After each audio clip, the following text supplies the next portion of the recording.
Chapter 9. Is the one you want the one you need? The average young person considering his or her prospects of marriage, we find, thinks only in terms of what he wants in a mate. But actually, anyone facing realistically the problem of selecting a mate should realize that 3 things, not 1, ought to be considered. 1. What you want. 2. What you need. And 3. What you can get. Perhaps the ideal in your mind of the mate you want is not only something you can't get, but also something you have no need for. What you want may be unattainable in the community in which you live. For example, if a girl would not marry a coal miner though she lived in a small coal mining community, she might either have to modify her standards, move to a different community, or become an old maid. Ordinarily, you might think that the kind of mate you want would be the kind you would need, but it often happens that a person's desires are based on frivolous or impractical considerations, or upon the desire merely to marry into money. During the past several years, students in Penn State's psychology classes on preparation for marriage have been asked what amount of money they would consider an absolute minimum on which they would be willing to marry. The girls consistently specified more than the men. The average for the boys is $2,450, and for the girls, $2,950. More than 10% of the girls have specified that they will not marry until their groom has an income of more than $5,000. Obviously, such girls are insisting on incomes which are more than they need, and almost certainly more than they can get. Take the case of Miriam, who specified that her man must be earning at least $4,000 a year before she will consider marrying. She set the figure that high because she says she knows nothing about cooking or managing a home, so will have to hire someone else to do that. This man she will be willing to marry must be of superior intelligence, even though her intelligence is barely average. He must be 6 feet tall, be dark and handsome, be a good dancer. He must have broad shoulders and a strong face. He must be a good Culbertson bridge player. He must smoke a pipe. He must come from a distinguished family, and must be either a physician or lawyer. Finally, she wrote, he must be a man who will put her on an altar and worship her. Miriam has thought vaguely of children, but thinks they should be put off for at least 5 years so that she may follow a dancing or theatrical career if something should develop. It is conceivable, of course, that she can find such a man, but considering her background and talents, we doubt that she could interest him in marriage. Often what we want in a mate is based on our wants at the moment rather than upon basic or long-range needs. A couple in their early 20s may insist that each be a good dancer as one of the main qualifications for marriage. They dance so much that dancing looms large in their life, but 10 years from now, when they will probably dance only a few times a year, it may be an unessential qualification, while the ability to manage finances may add to the total family income and help weather a serious depression. Qualities that may make a boy or girl a wonderful date are not necessarily the qualities that will make a wonderful mate. The two can be profoundly different. A girl wants a date for a party or dance. She wants a man who can dance, who will be admired as good-looking, who will be a good mixer, who may be a catch, perhaps a football star or a radio actor. While these may be qualities needed for a date or dance, they probably will not be important qualities she will need in a mate for happiness in marriage. Don't confuse a good date with a good mate, for what you want in a date may be far removed from what you need in a marriage. Too many times people fall in love with glamorous traits in the other. A girl falls in love with Bill because she loves his flattery, or his dancing, or his car, or his taste in clothes. They cast such a halo effect that the girl gives little thought to the fact that Bill is a chronic heavy drinker. If she could see that his drinking will probably wreck any marriage he undertakes, she could spare herself much heartache.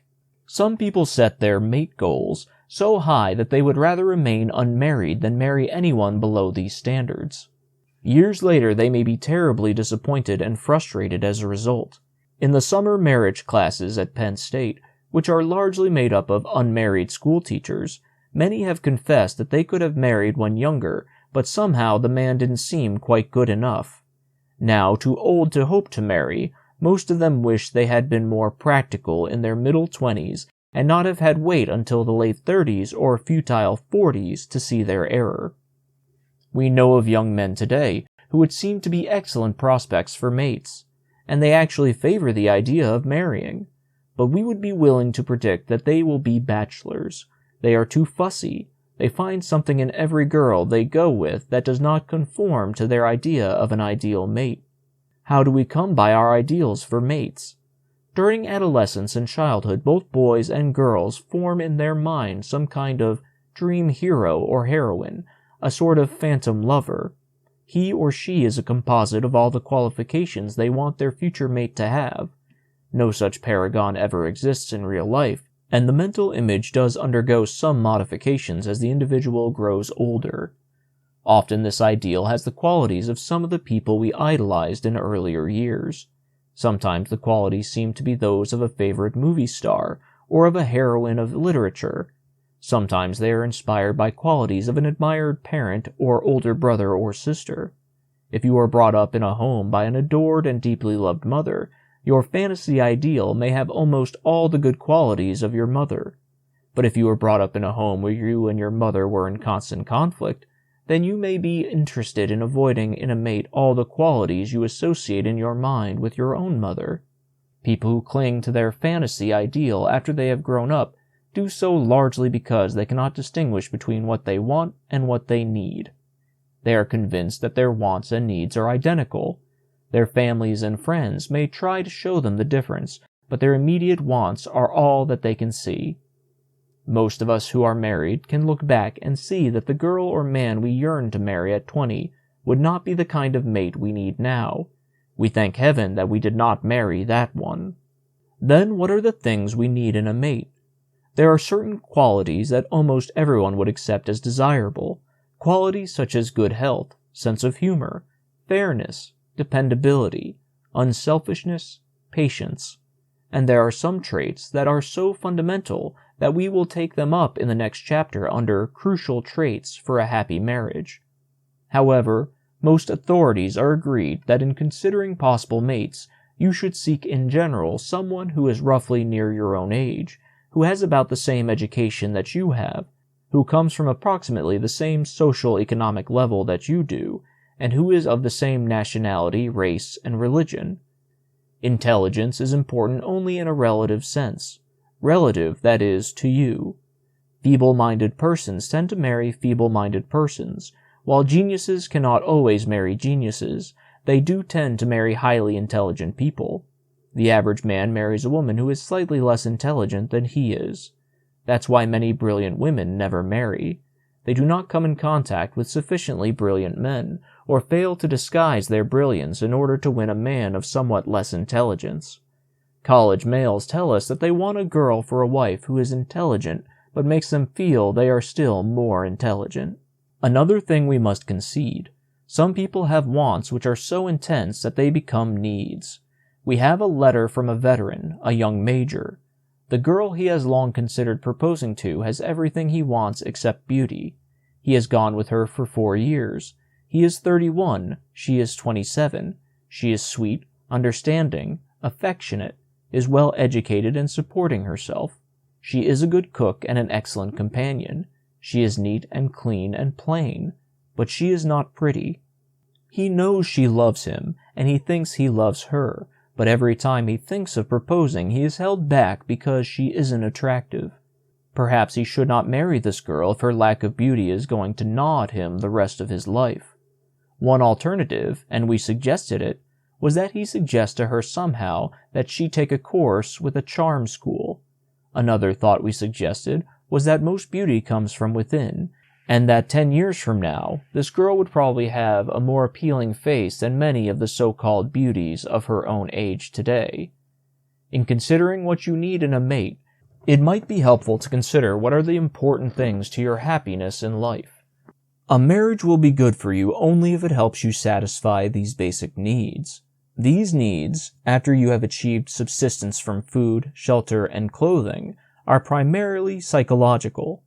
In considering whether any particular person would be a good mate for you, Ask yourself these 7 questions based on the psychological needs you will want to satisfy. Will this mate bring you social approval? Will you want a mate that other people will admire and respect? You thus need a mate who is adept at getting along with other people. Will your friends like him, and will the mate's friends like you? Will your parents think approvingly of the marriage? Can this mate offer you security? This desire for security is a very fundamental one, especially with girls. It is based upon the bodily need for food, shelter, and clothing, but is much more complex. Will this mate be kind and considerate and give you a feeling of confidence and stability? Will this mate refrain from gambling, drinking, and other things that might imperil the security of your future home and children? In short, will this mate bring you a feeling that you have an anchor that will keep you steady? Will this mate help you get ahead? This involves the desire for mastery, which is a universal human motive, particularly with men. It produces the urge to succeed, to excel, to overcome obstacles, to keep on fighting, to master situations. It is this desire for mastery that makes a husband take a correspondence course, which may lead to a job promotion. The girl wants a mate who will be ambitious, and the man needs a wife who will show initiative, who will read books on how to prepare tasty dishes and how to rear children according to the best principles of child care, and who will not become easily discouraged or frustrated. Will this mate embarrass you by nonconformity? The man wants a wife who will not act unbecomingly in public, who knows how to say and to do the right thing when other people are present, who will conform to the customs that will cause the neighbors to think well of her. The girl wants a man who is not discourteous or sloppy, who will get to work at the time he is supposed to report, who will not embarrass her in public by doing things that will make them criticized by others. Will this mate be affectionate with you? We all want to be appreciated, to be approved by our own mate, to be given spontaneous tokens of affection, to be told that we are loved. It is tied up with our desire for praise and recognition. The man wants his wife to cherish him, to build him up, to show him in many little ways that she loves him, that she is close to him, and that she needs him. And the wife, perhaps to an even greater degree, needs to feel she is important to her husband, that he loves her and shows that love in many little ways. Will this mate satisfy you sexually? There are many ways you can detect before marriage whether such satisfaction can be achieved with this particular mate. Beware a person who shows an erotic tendency, unconventional behavior, a craving for excitement, an urge to be constantly on the go.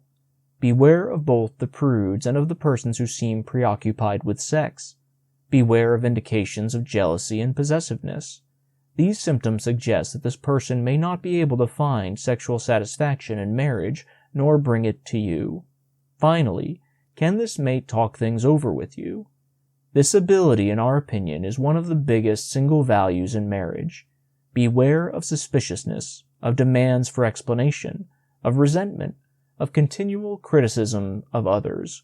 These things suggest you may be entangled with a nagger and a complainer who will constantly try to improve you instead of dealing with you as a partner. You will find it difficult to talk to such a person, to discuss your mutual problems. Being able to talk things over with another person without restraint, which psychologists call mutual psychotherapy, is probably one of the greatest things you can get out of marriage. If a couple have confidence in each other, can confide their hopes and their ambitions, can encourage and stimulate each other when frustrated, then such a couple can go far in satisfying the basic needs in their lives.